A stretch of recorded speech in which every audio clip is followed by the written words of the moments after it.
Comment में आप लोग ये बताइए कि आप किस जनरेशन में आते हैं, इनमें से आप किस जनरेशन में आते हैं, कमेंट। जय हिंद, स्टडी बसेरा के नए वीडियो में आप सभी का हार्दिक स्वागत है। चैनल पर नए तो चैनल को सब्सक्राइब कर लीजिएगा। वीडियो पसंद आता है तो वीडियो को लाइक और शेयर अपने स्टडी ग्रुप में जरूर शेयर करते चलिएगा। चलिए स्टार्ट करते हैं आज का जबरदस्त सेशन। पहला प्रश्न है बहुत जबरदस्त। सिंधु घाटी सभ्यता की खोज के 100 साल पूरे हो चुके हैं।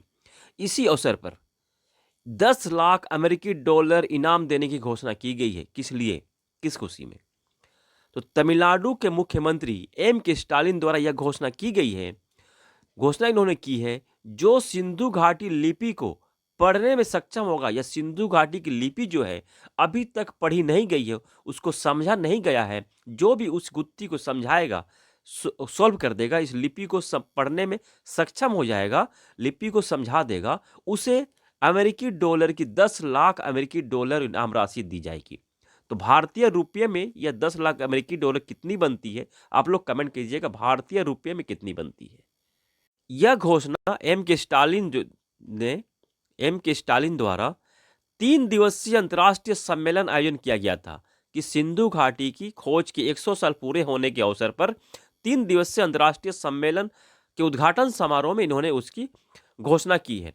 अब थोड़ा समझ लेते हैं कि 100 साल पूरे कैसे हुए, क्योंकि आप लोगों को पता होगा कि 1921 में हड़प्पा सभ्यता, जिसे कि सिंधु घाटी सभ्यता भी कहते हैं, इसकी खुदाई 1921 में दयाराम साहनी द्वारा की गई थी रावी नदी के तट पर। तो अभी 100 साल कैसे हो गया 2024 में? ज्यादा होना चाहिए। चलिए नेक्स्ट स्लाइड पे कंप्लीट डिटेल जानकारी सबकी सभी। हिंदू सभ्यता को हड़प्पा सभ्यता भी कहते हैं, और यह हड़प्पा सभ्यता प्राचीन शहरी सभ्यता थी, जिसकी की खुदाई, हड़प्पा सभ्यता की खुदाई 1921 में दयाराम साहनी द्वारा रावी नदी के तट पर की जाती है। तो हड़प्पा सभ्यता किस नदी के तट पर? रावी नदी के तट पर। यहां से प्रश्न बनते हैं।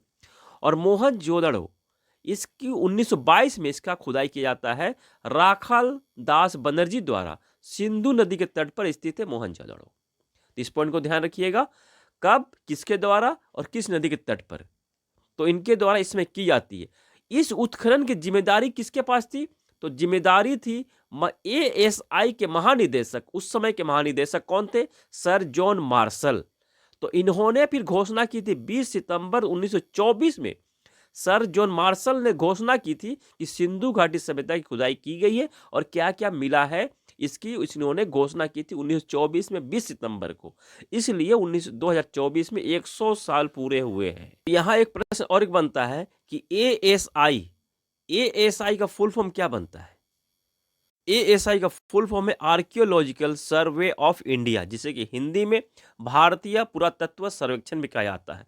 मेरे मन में एक प्रश्न आया है कि यहाँ एक प्रश्न और बन सकता है कि आर्कियोलॉजिकल सर्वे ऑफ इंडिया किस मंत्रालय के अंतर्गत आता है?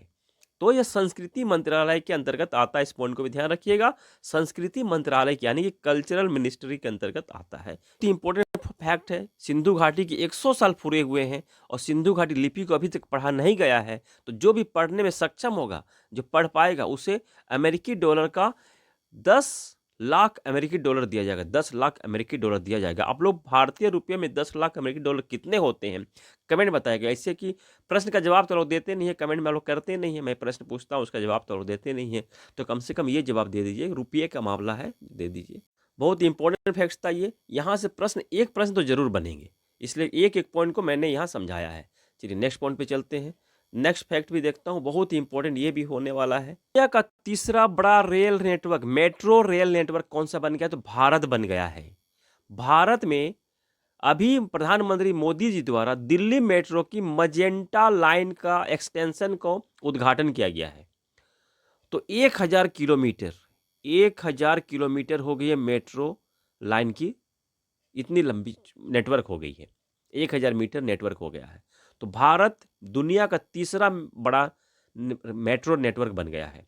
पहला कौन है? पहला चाइना है और अमेरिका है, और जिस रफ्तार से यह बढ़ रहा है तो अमेरिका को छोड़कर यह दूसरा स्थान पर बहुत जल्द ही आ जाएगा। भारत के 11 राज्यों के 23 शहरों में मेट्रो सुविधा उपलब्ध है। राष्ट्रीय पक्षी दिवस मनाया गया है 5 जनवरी को। तो पक्षी के अध्ययन को क्या कहते हैं? यहां से प्रश्न बनते हैं। ये जो मैंने फैक्ट लिखा है, 5-6 पॉइंट लिखे हैं, यहां से भी प्रश्न बनते हैं। पक्षियों के अध्ययन को क्या कहते हैं? ऑर्निथोलॉजी कहते हैं। उभयचर यानी कि एम्फीबियन या फिर रेप्टाइल सरीसृप के अध्ययन को क्या कहते हैं? हर्पिटोलॉजी कहते हैं। पहाड़ों के अध्ययन को क्या कहते हैं? ओरोलॉजी। कैंसर के अध्ययन को क्या कहते हैं? ऑन्कोलॉजी। मानव विज्ञान के अध्ययन को क्या कहते हैं? एंथ्रोपोलॉजी। और नेत्र अध्ययन को क्या, नेत्र विज्ञान या नेत्र के अध्ययन को क्या कहते हैं? ऑप्थेल्मोलॉजी कहते हैं। ये सभी के सभी बहुत इंपॉर्टेंट, यहाँ से एक प्रश्न तो बनता है। भारत का पहला चलता फिरता रोबोटिक आर्म यह बनकर तैयार हो गया, मतलब सफल परीक्षण हुआ है इसका। सफल परीक्षण नाम क्या है? RRMTD यानी कि relocatable robotic manipulator technology demonstrator, ये नाम है। भारत का पहला चलता फिरता रोबोटिक आर्म है। इसे स्पेडेक्स मिशन के पी का ही एक पार्ट है, जो PSLV C60 के साथ जो भेजा गया था, उसी के साथ ही इसे भी भेजा गया है, जो कि पोयम के क्रॉप्स में यह स्थित है। और यहीं जो कॉप्स का भी फुल फॉर्म मैंने लिख दिया है, compact research module for orbital plant studies. तो इसी में कॉप्स में ही लोबिया के बीज को भेजा गया था। लोबिया के बीज 4 दिनों में अंकुरित भी हो गए हैं, और अब अंकुरित होने के बाद लोबिया को काउपी कहते हैं। लोबिया का इमेज भी आप लोग देख रहे हैं, इमेज में यहाँ लगा दिया हूँ, इमेज देख रहे हैं, समझ रहे होंगे कि लोबिया को आपके क्षेत्र में क्या कहते हैं, कमेंट बताइएगा। या झारखंड बंगाल में तो इसे बोदी, डांग बोदी और बरबट्टी भी कहते हैं। तो आपके क्षेत्र में इसे क्या कहते हैं या बताइएगा। लोबिया, ये इमेज को देखकर वो समझ गए होंगे। तो इसका बीज स्पेस में, अंतरिक्ष में उपज अंकुरित हुआ है, और इससे हरे पत्ते भी विकसित हो रहे हैं। यह क्या था? सफल परीक्षण हुआ है। तो यह परीक्षण क्यों किया जा रहा है? प्लांट का सफल परीक्षण जो अंतरिक्ष में किया जा रहा है, क्यों ऐसा रिसर्च क्यों किया जा रहा है? तो इसका कारण देखिए, समझिएगा।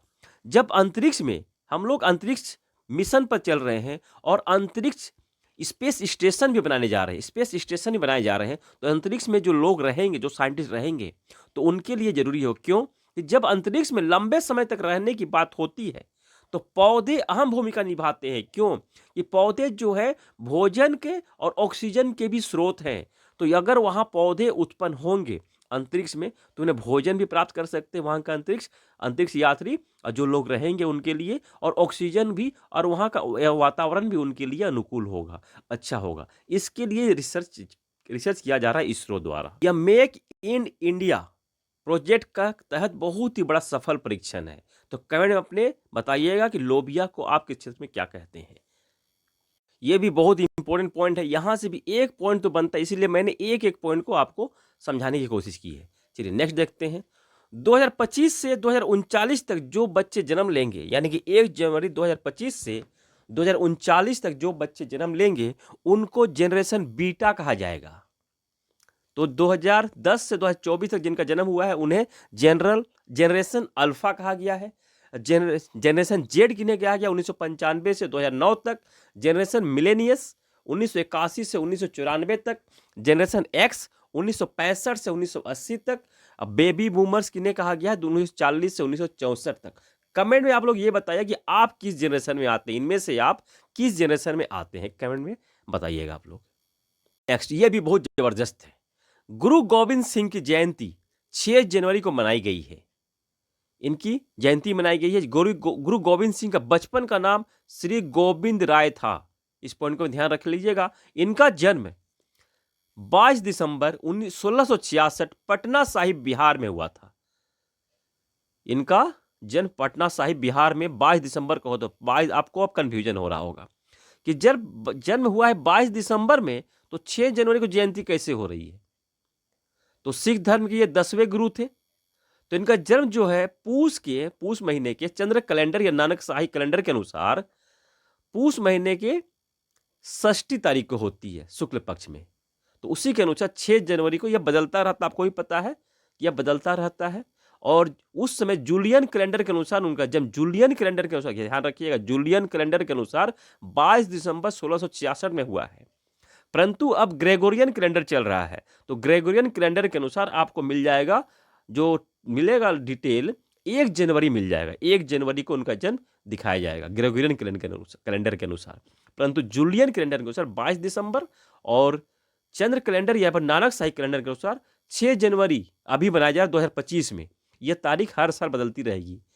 क्योंकि पूस महीने के शुक्ल पक्ष के षष्ठी को इनका जन्म हुआ था। तो इस तरह से इनका जयंती 6 जनवरी को मनाई जा रही है। सिख धर्म के 10वें गुरु थे।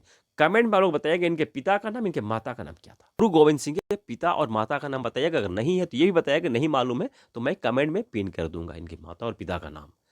चलिए, आशा करता हूँ सेशन पसंद आया है। कमेंट में विचार जरूर रखिएगा।